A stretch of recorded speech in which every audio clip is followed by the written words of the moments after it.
أعوذ بالله من الشيطان الرجيم. بسم الله الرحمن الرحيم. واضرب لهم مثل الحياة الدنيا كماء أنزلناه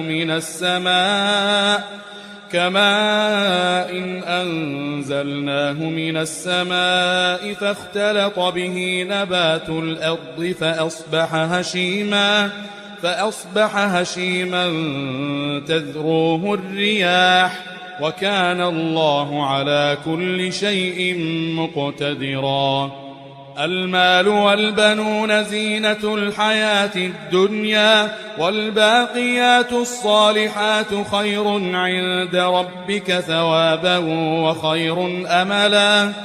ويوم نسير الجبال وترى الأرض بارزة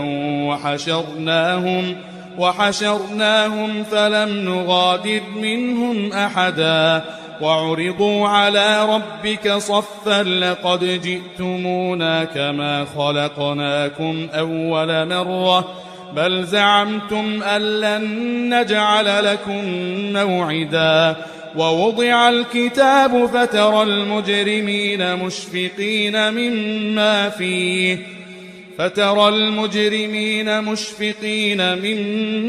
فيه ويقولون يا ويلتنا ما لهذا الكتاب لا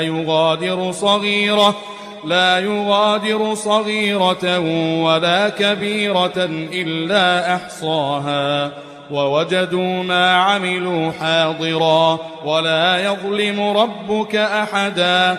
وإذ قلنا للملائكة اسجدوا لآدم فسجدوا إلا إبليس كان من الجن ففسق عن أمر ربه أفتتخذونه وذريته أولياء من دوني وهم لكم عدو بئس للظالمين بدلا.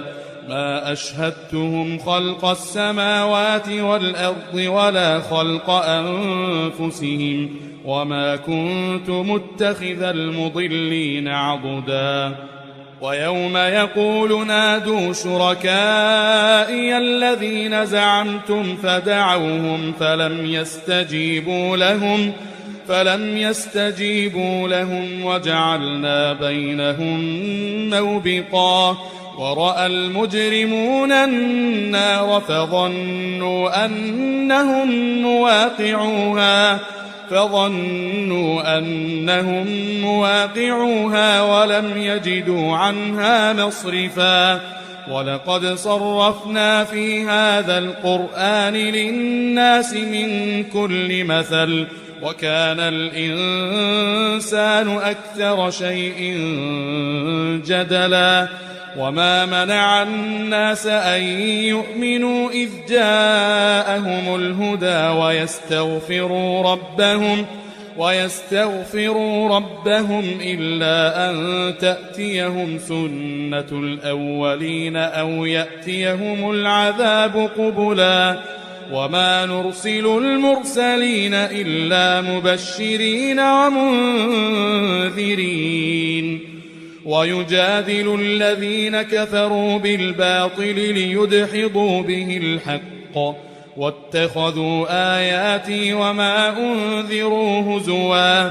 ومن أظلم ممن ذكر بآيات ربه فأعرض عنها ونسي ما قدمت يداه إنا جعلنا على قلوبهم أكنة أن يفقهوه وفي آذانهم وقرا وإن تدعهم إلى الهدى فلن يهتدوا إذن أبدا.